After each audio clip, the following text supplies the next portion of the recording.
Hello student, good evening.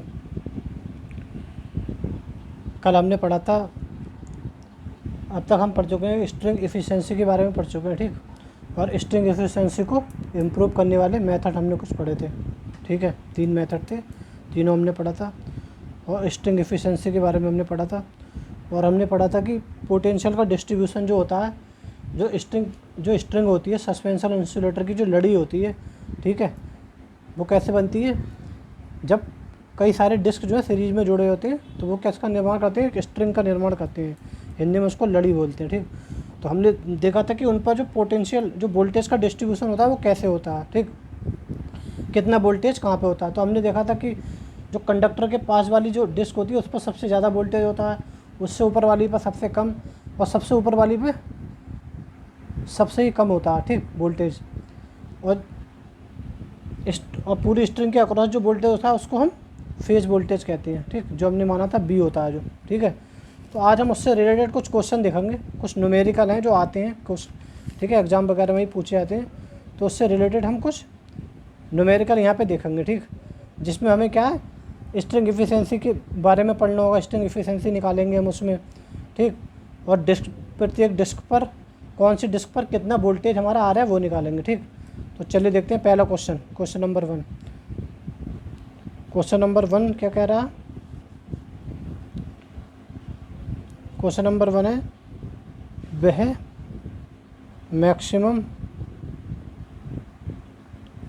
वह maximum voltage ज्ञात करो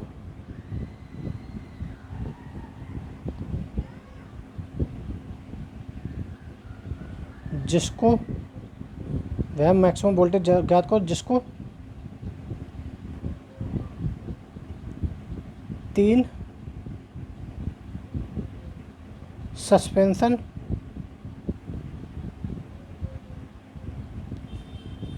इंसुलेटर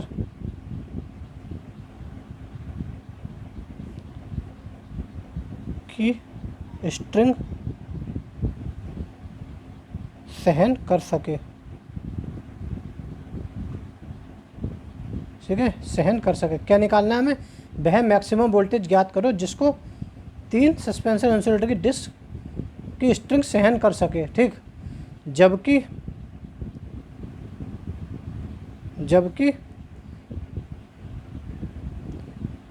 प्रत्येक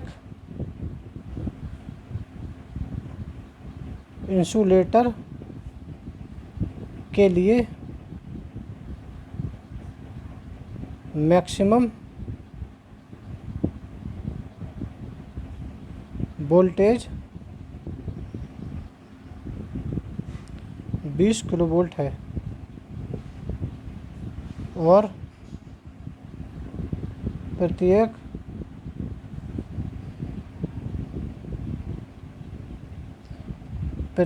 डिस्क, मतलब इंसुलेटर, ठीक, प्रत्येक डिस्क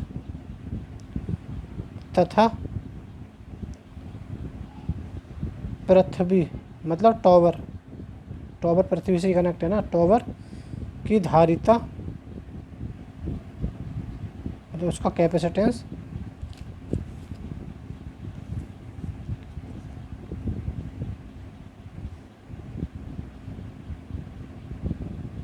पृथ्वी के बीच की धारिता, ठीक है, के बीच की धारिता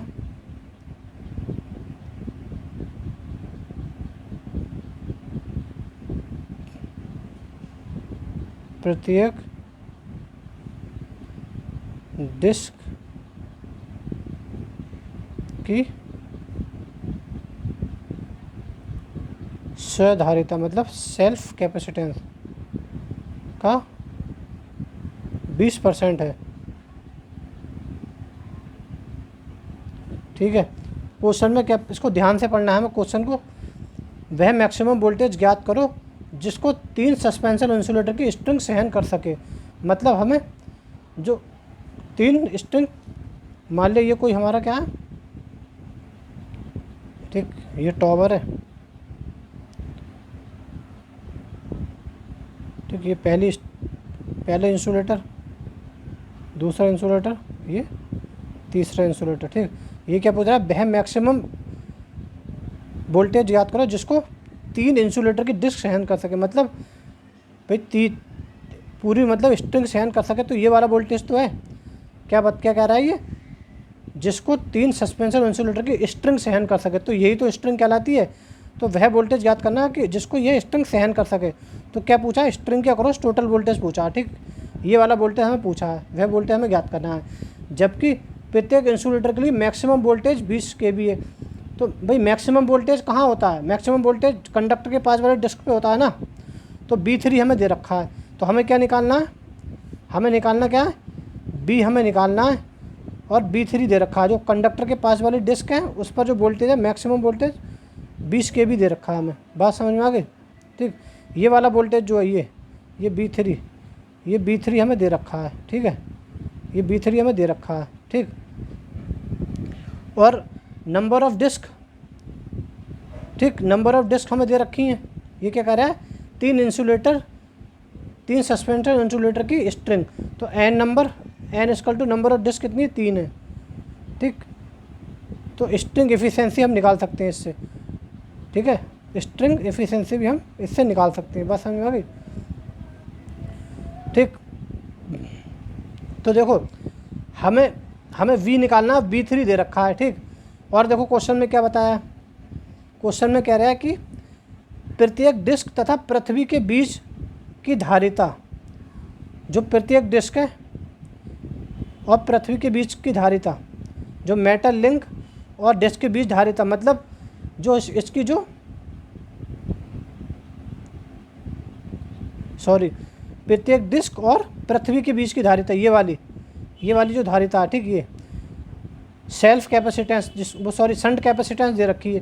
कितनी है शंट कैपेसिटेंस, भाई प्रत्येक डिस्क और पृथ्वी के बीच की धारिता यही तो होती है, ये डिस्क और ये पृथ्वी से हमारा पोल जोड़ा रहता है।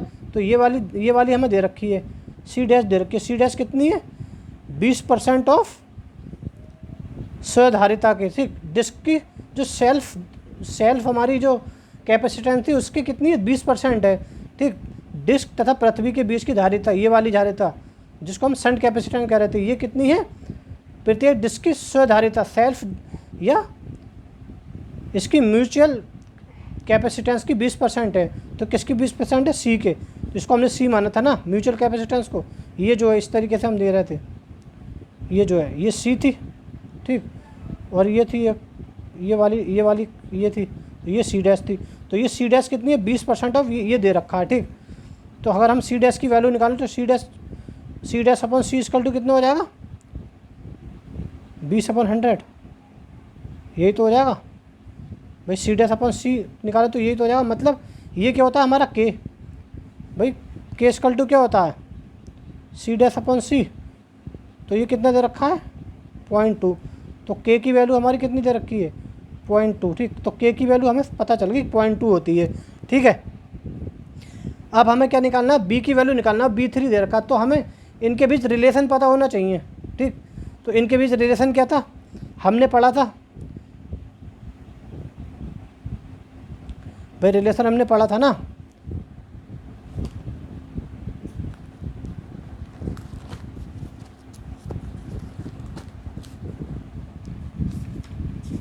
इसके बीच रिलेशन हम पढ़ चुके हैं। अभी दिखाते हैं क्या होता है। ये देखो ये रिलेशन हम पढ़ चुके हैं, ठीक। B1 equal to B2 upon 1+K, ठीक है। तो ये रिलेशन होता है, चलो लिख देता हूँ मैं। इनके बीच रिलेशन हम पढ़ चुके हैं। ये क्या होता है, B1 equal to B2 upon 1+K equal to B3 upon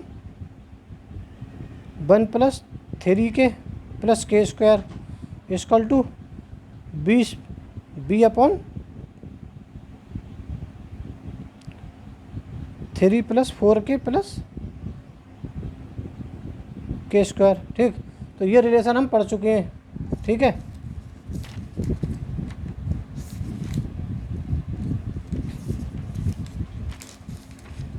ठीक, तो ये वाला रिलेशन हम पढ़ चुके हैं ना। तो अब देखो ये रिलेशन हमें मालूम है, ये फॉर्मूला होता है, ठीक। ये फार्मूला होता है, ये हम पढ़ चुके हैं, ठीक।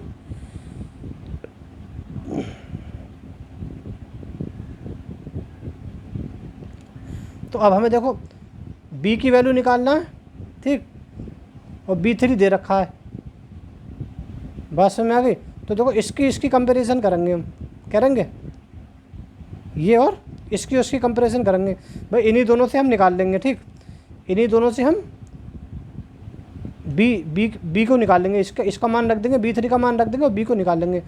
तो b इक्वल टू कितना हो जाएगा, b3 अपॉन 1+3 के प्लस के स्क्वायर, और ये वाला जो था ये ऊपर आ जाएगा इंटू 3 + 4 के प्लस के स्क्वायर। बात समझ में आ गई। तो अब b की वैल्यू निकाल लेंगे। तो b इक्वल टू क्या आ जाएगा, b3 कितना दे रखा है 20 kb, ये दे रखा है, b3 दे रखा है 20 kb, मतलब 20 × 10⁻3, ठीक। और 1+3 और k की वैल्यू कितनी है 0.2,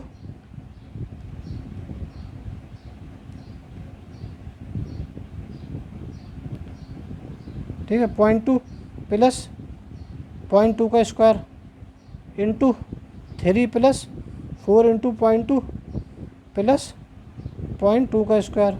बात समझ में आ गई। तो v की वैल्यू निकाल लेंगे यहाँ पे, b इक्वल टू 20 × 10⁻3, ये कितना हो जाएगा 1 + 3 दूनी 6 0.6 प्लस ये कितना हो 2 दूनी 4 और मतलब 0.04 हो जाएगा ये, ठीक है। 3 + 0.8 4 दूनी 8 0.8 प्लस 0.04। बात समझ में आ गई, ये इतना हो जाएगा, ठीक है। तो b इक्वल टू, अब इसको सॉल्व करो ज़रा, इसके लिए हमारे पास कैलकुलेटर होना चाहिए, ठीक, कैलकुलेटर से आराम से सॉल्व कर लेंगे। तो चलो करके देखते हैं। 0.8 + 3 + 0.04 इंटू 20 इंटू, ठीक, तो ये कितना आया 76800 अपॉन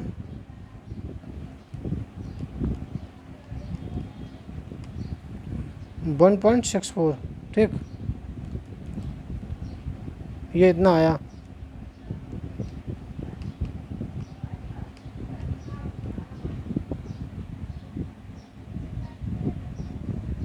तो टोटल हमारी जो b की वैल्यू निकल के आएगी वो आएगी हमारी b इक्वल टू 46829 लगभग इतनी बोल्ट, ठीक, ठीक है, इतनी बोल्ट निकल के आ गई। या फिर b equal to 46.82 kilo volt. तो ये b की वैल्यू आ गई, मतलब स्ट्रिंग के अक्रॉस हमारा इतना वोल्टेज आएगा। बात समझ में आ गई। तो इसमें पूछा क्या था हमारा, ये पूछा था वह मैक्सिमम वोल्टेज ज्ञात करो जिसको 3 सस्पेंशन इंसुलेटर की स्ट्रिंग सहन कर सके। मतलब पूरा हमारा ये तीनों ये स्ट्रिंग के अक्रॉस वोल्टेज हो जाता है मैक्सिमम वोल्टेज। और b3 हमें दे रखा था, ये दे रखा है देखो, जबकि प्रत्येक इंसुलेटर के लिए मैक्सिमम वोल्टेज 20 किलो वोल्ट है। हमें मालूम मैक्सिमम वोल्टेज कहाँ होता है, कंडक्टर के पास वाली मतलब पास वाली डिस्क पे। तो ये b3 दे रखा था, ठीक। और ये दे रखा था हमें c डैश इक्वल टू क्या थी 20% ऑफ c, ठीक है, ये दे रखा था। तो यहाँ से हमने क्या ये हमने उस दिन निकाला था ये रिलेशन। तो k की वैल्यू इससे निकाली, हमें जानते हैं k इक्वल टू क्या होता है c डैश अपॉन c। तो इससे ये 20% था इसका, तो इससे हमने निकाल ली वैल्यू, ठीक, k की। तो ये k की वैल्यू हमारी 0.2 आ गई। और ये रिलेशन हम पढ़ चुके हैं। तो हमें b3 की वैल्यू दे रखी थी, ये निकालनी थी, तो ये वाला रिलेशन हमने अप्लाई कर दिया। इसको सॉल्व करने के बाद हमारा b की वैल्यू आ गई, ठीक है, इतना किलो वोल्ट आ गई 46.28 किलो वोल्ट। अब क्या निकालना है, स्ट्रिंग एफिशिएंसी निकालना है।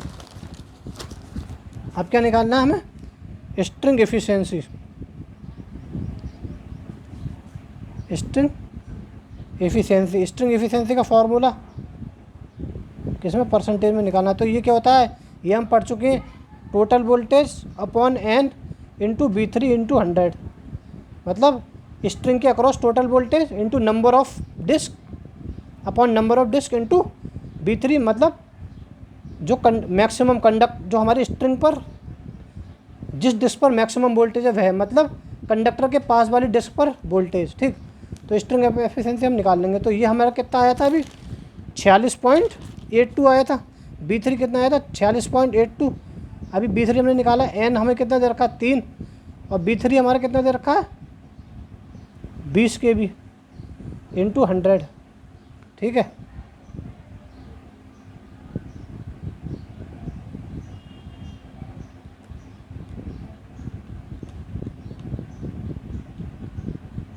देखते हैं इसका क्या आता।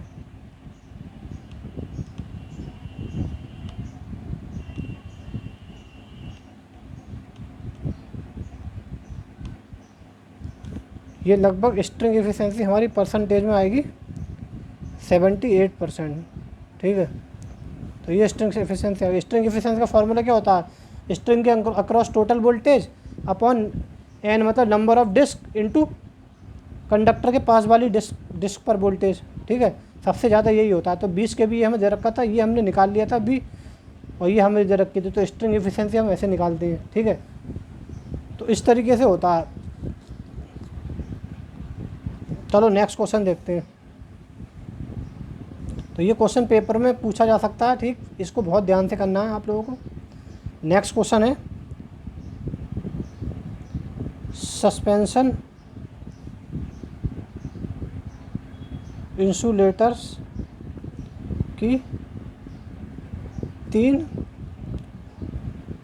डिस्क की, सस्पेंशन इंसुलेटर की 3 डिस्क की लड़ी मतलब स्ट्रिंग। ठीक है, स्ट्रिंग की दक्षता ज्ञात करो। दक्षता मतलब एफिशिएंसी ज्ञात करो। ठीक, जबकि क्वेश्चन को बहुत ध्यान से पढ़ना है। ठीक है, हिंदी में ना समझ में तो इंग्लिश में देखना क्वेश्चन को। जबकि डिस्क तथा भूमि के बीच धारिता, डिस्क और भूमि के बीच धारिता प्रत्येक डिस्क की पारस्परिक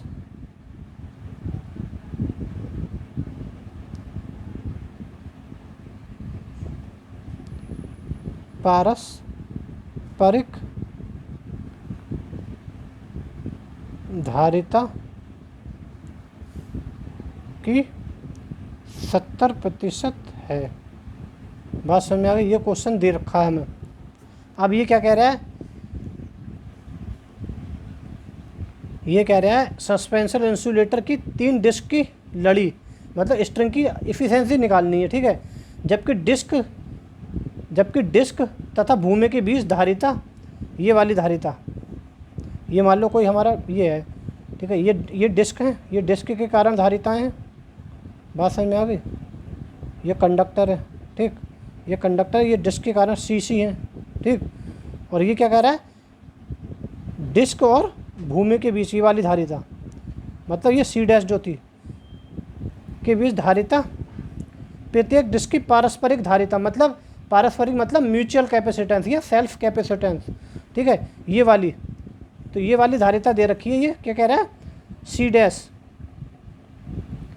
ठीक, भूमि और डिस्क के बीच धारिता सी डैश प्रत्येक डिस्क की पारस्परिक धारिता की 70% है। तो 70% ऑफ पारस्परिक धारिता क्या है, ये सी, ये क्या है इसकी 70% है। तो ऐसे कर सकते हैं हम C dash upon C equal to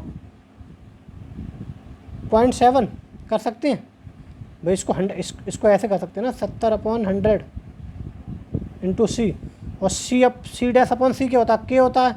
तो के इक्वल टू कितना 0.7, ये हमें दे रखा है, ये हमने निकाल लिए। तो तो हमें सबसे इम्पोर्टेंट है के की वैल्यू निकालना, ठीक।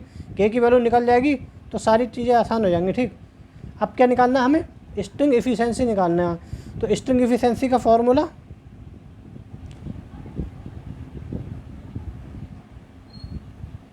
ठीक। और हाँ, यहाँ एन दे रखा है हमें, नंबर ऑफ डिस्क दे रखा है, 3 डिस्क हैं तो एन की वैल्यू दे रखी है। एन की वैल्यू कितनी दे रखी है, 3। निकालना क्या है हमें, स्ट्रिंग एफिशिएंसी निकालना है, ठीक। परसेंटेज में स्ट्रिंग एफिशिएंसी निकालना है, ठीक है। चलो देखते हैं कैसे निकालेंगे।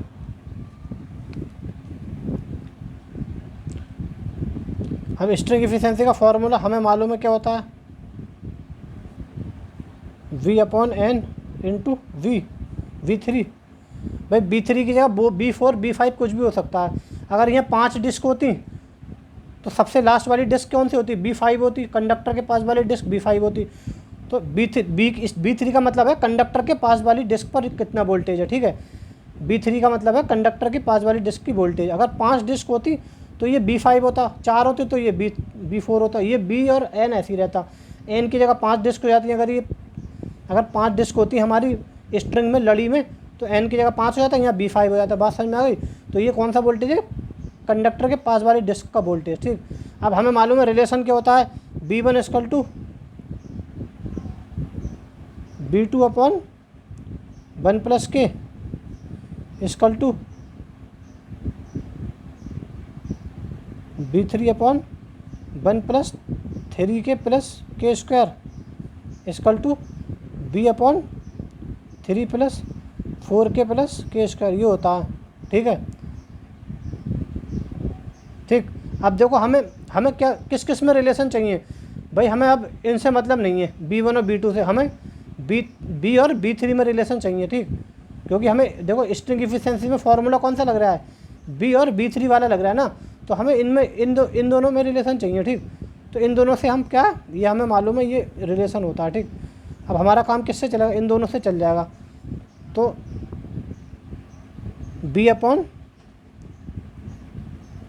प्लस 4 प्लस के square equal to B3/1 plus 3 plus के स्क्वायर। बात समझ में आ गई।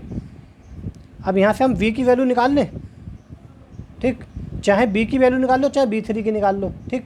अपनी मर्ज़ी से किसी की निकाल लो। तो B की निकालते हैं हम, ठीक। चाहे यहाँ से B3 की निकाल लो, K की वैल्यू लगाना है हमें, ठीक। K की वैल्यू लगाएंगे यहाँ से। अगर B3 की निकाल लोगे तब भी कोई दिक्कत नहीं है, B की निकालो तब भी कोई दिक्कत नहीं है। तो चलो हम B की निकालते हैं, ठीक। तो B इक्वल टू क्या हो जाएगा हमारा, B3 इंटू 3 प्लस 4 प्लस के स्क्वायर अपॉन 1 प्लस 3 प्लस के स्क्वायर, ठीक। तो B इक्वल टू क्या आ जाएगा, B3 हमें नहीं पता क्या है, 3 प्लस 4 इंटू के की वैल्यू हम निकाल चुके हैं 0.7 प्लस 0.7 का स्क्वायर 1 प्लस देखो हमारे पास ये कैलकुलेटर है, ये कैलकुलेटर होगा तब तुम न्यूमेरिकल बहुत आसानी से कर दोगे, ठीक। ठीक, 3 इंटू के की वैल्यू निकाल चुके हैं प्लस के का स्क्वायर। बात समझ में आ गई। तो B equal to B3 3 plus, ठीक है, ये कितना हो जाएगा 49, मतलब फिर 2 0 लग जाएंगे, 2 के बाद पॉइंट लग जाएगा ना, क्योंकि 1 के बाद पॉइंट है, स्क्वायर करेंगे तो 2 के बाद आ जाएगा 1 प्लस, ये कितना हो जाएगा 2.1 प्लस ये भी 0.49, ठीक। अब इन सबको हमें ऐड करना है।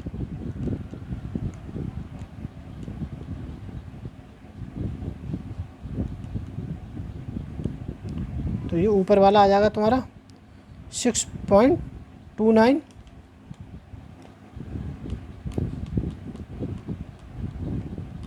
नीचे वाला आ जाएगा 3.59, ठीक है। इसको जब सॉल्व करोगे तो ये वाला आ जाएगा 6.29, ठीक, और ये वाला आ जाएगा 3.69 इंटू B3 ऐसे ही रहेगा, ठीक है। ये B3 ऐसे ही रहेगा,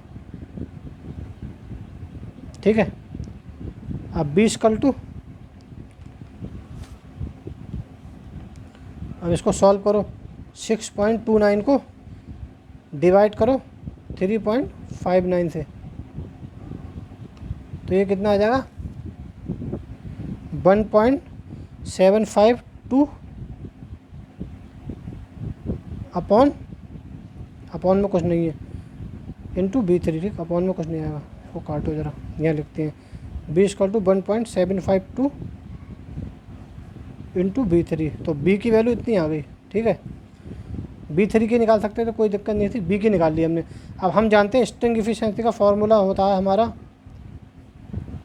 B/n इंटू B3 इंटू 100, ये होता है स्ट्रिंग एफिशिएंसी का फॉर्मूला। हमें यही निकालना है, स्ट्रिंग एफिशिएंसी निकालना है, ठीक है। तो B की वैल्यू हमने निकाल ली है, B की वैल्यू लगाओ 1.752 इंटू B3, n की वैल्यू दे रखी है 3, ठीक, और B3 कुछ पता नहीं, तो B3 से B3 कैंसिल, डिवाइड बाई 3, तो लगभग आ जाएगा ये तुम्हारा, ये लगभग आएगा तुम्हारा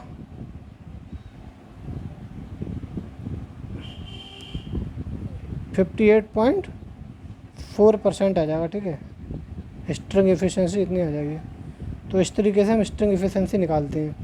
ये बहुत इंपॉर्टेंट क्वेश्चन है, पेपर में समझ लो आएंगे, ठीक, ठीक है। तो बहुत ध्यान से ये पढ़ना है तुम लोगों को।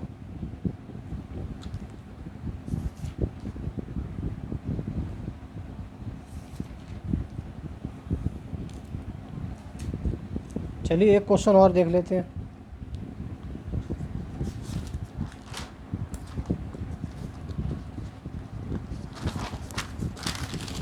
एक न्यू क्वेश्चन है, वो भी देख लेते हैं।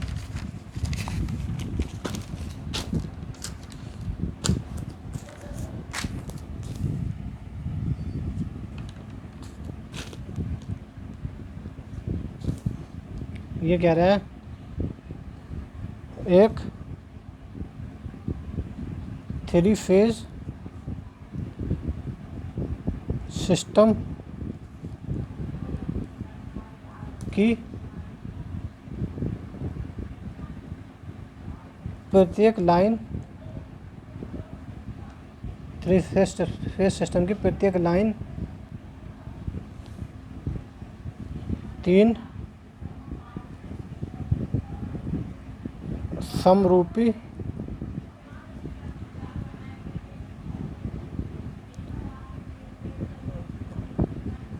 इंसुलेटर्स, एक समान इंसुलेटर की स्ट्रिंग मतलब लड़ी से लटकी हुई है। मतलब ये कहना चाह रहा है कि 3 फेज सिस्टम है कोई, ठीक है, उसकी प्रत्येक लाइन किसके द्वारा जुड़ी है, इस तरीके से जुड़ी है। चलो वो बता दूंगा, मान लो ये है, ठीक, तो अभी बताते हैं। जुड़ी है, कह रहा है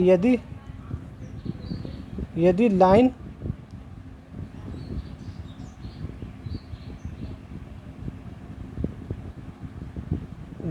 स्ट्रिंग के अक्रॉस वोल्टेज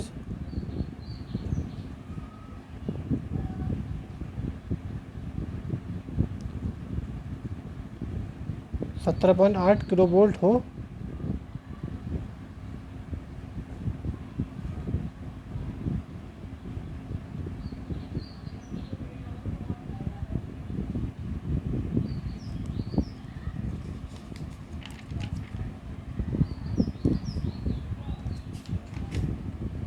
सॉरी स्ट्रिंग के अक्रॉस नहीं, ये कह रहा है लाइन यूनिट, लाइन डिस्क के अक्रॉस, लाइन डिस्क के अक्रॉस वोल्टेज इतना हो, मतलब लाइन डिस्क के अक्रॉस जो लाइन के पास वाली डिस्क है इतना हो, तो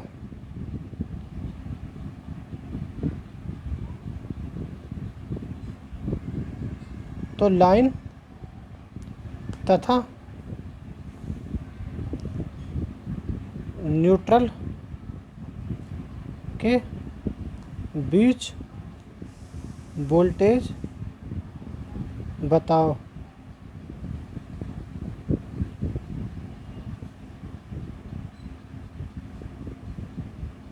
यदि ये कह रहा है यदि C1 डैश क्या है 1/8 ऑफ C, ठीक, ये दे रखा है यहाँ पे। तो इसका मतलब C1 dash upon C equal to क्या है 1/8, मतलब के दे रखा हमें 1/8, ठीक है। अब ये क्या कह रहा है ये सुन लो। एक 3 फेज सिस्टम की प्रत्येक लाइन 3 समरूपी इंसुलेटर की स्ट्रिंग से लटकी हुई है। ये कहना चाह रहा है कि 3 फेज का सिस्टम है, ठीक है। उसकी प्रत्येक लाइन क्या है, प्रत्येक लाइन ये हमारा खंबा है, ये पोल वो है टॉवर, 3 इंसुलेटर की स्ट्रिंग से लटकी हुई है, ठीक है। तो ये एक लाइन ये लटकी हुई है, ये कहना चाह रहा है ये लाइन प्रत्येक लाइन जो है ये लटकी तो है नीचे, इनसे लटकी तो है, स्ट्रिंग के द्वारा तो लटकी है। तो यही कह रहा है कि स्ट्रिंग से लटकी हुई है। ये कह रहा है यदि लाइन डिस्क के अक्रॉस वोल्टेज इतना है, मतलब भाई लाइन ये लाइन जा रही है, ये लाइन जा रही है, ठीक है। लाइन डिस्क के अक्रॉस वोल्टेज, तो ये वाला लाइन डिस्क क्या है, मतलब लाइन के पास वाली डिस्क यही तो है, तो इसके अक्रॉस वोल्टेज B3 होगा। तो ये कह रहा है लाइन डिस्क के अक्रॉस वोल्टेज इतना है, तो मतलब B3 दे रखा है। B3 कितना दे रखा है हमें 17.8 किलो वोल्ट, ठीक है, B3 दे रखा है।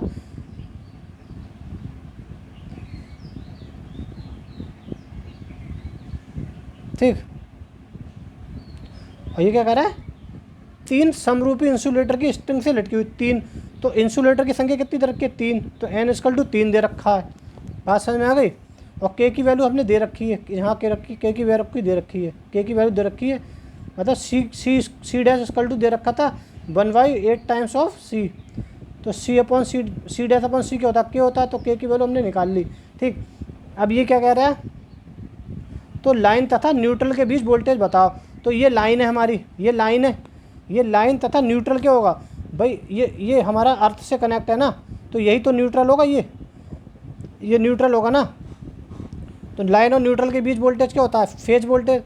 तो ये पूछा इनने, पूरा वोल्टेज पूछा है। बात समझ में आ गई। लाइन ये है कंडक्टर, लाइन कंडक्टर, लाइन और इस न्यूट्रल के बीच का वोल्टेज, तो ये फेज वोल्टेज तो ही होता है। तो टोटल अक्रॉस जो स्ट्रिंग के अक्रॉस टोटल वोल्टेज होता है उसे भी हम फेज वोल्टेज कहते हैं, ठीक। तो ये पूछा है टोटल B पूछा है हमसे, ठीक। तो टोटल B हमें निकालना है। बात समझ में आ गई। टोटल B की वैल्यू हमें निकालना है यहाँ पे, ठीक। तो रिलेशन हमें पता होना चाहिए B1 equal to B2 upon 1 plus K equal to B3 upon 1 plus 3K plus K square equal to B upon 1 plus 4K plus K square, ये होता है, ठीक। अब हमें क्या निकालना है B निकालना है, और B3 दे रखा है, ठीक। तो ये वाला रिलेशन काम आएगा हमारे, ये वाला रिलेशन काम आएगा। तो B upon 1 plus 4K plus K square equal to B3 upon 1 plus 3K plus K square. बात समझ में आ गई। तो B इक्वल टू क्या आ जाएगा B3 into 1 plus 4K plus K square और 1 plus 3K plus K square, ठीक। B3 की वैल्यू हमें दे रखी है कितनी 17.8 किलो वोल्ट, तो हम इसको ऐसे ही रहने देंगे, किलो वोल्ट में ही रहने देंगे। और इसकी वैल्यू K की वैल्यू हमें कितनी रखी है दे रखी है 1.8, तो K की वैल्यू लगा देंगे 1/8, और ये 1/8 का स्क्वायर 1 प्लस 3 इंटू 1/8, ठीक है, इंटू 1/8, ये वैल्यू लगा रहे हैं हम, ठीक। इतना इनकी वैल्यू लगाई हमने यहाँ पे K की, ये B3 की वैल्यू लगा दी, यहाँ K की और K स्क्वायर की वैल्यू लगा दी, ठीक है। अब यहाँ पे 1 प्लस 3 K की वैल्यू 1/8 प्लस 1/8 का स्क्वायर। बात समझ में आ गई। तो B इक्वल टू 17.8 इंटू ये कितना हो जाएगा 4 दूनी 8 1 प्लस, चलो इसको सॉल्व कर लेते हैं इस पूरे को एक साथ।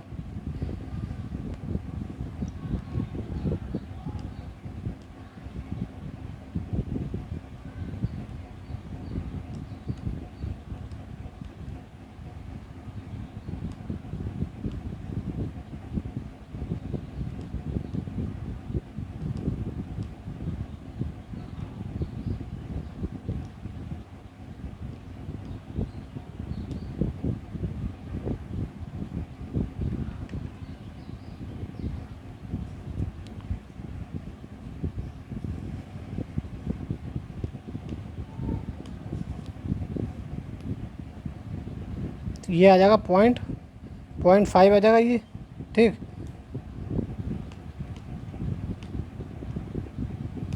और ये आ जाएगा हमारा 0.015625, ठीक, अपॉन ये 1 प्लस 0.375 प्लस,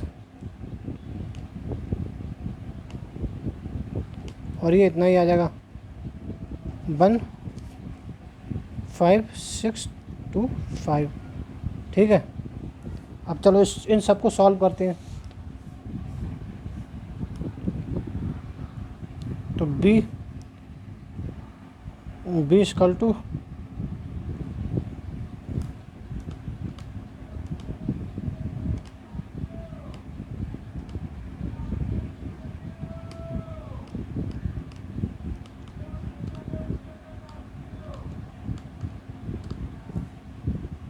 तो ये आएगा हमारा 26.978 125, ठीक है। और नीचे वाला आएगा हमारा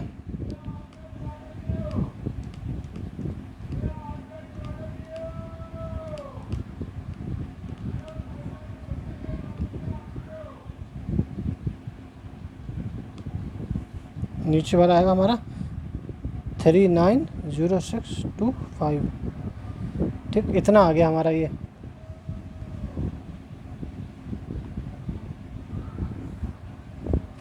ठीक है। ये हमारा लगभग इतना आ गया, ठीक। तो इसको और सॉल्व करोगे तो ये आ जाएगा 44.99 किलो वोल्ट, ठीक। तो बी की वैल्यू ऐसे निकालेंगे हम। बात समझ में आ गई?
सॉरी यहाँ पे एक गलती हो गई।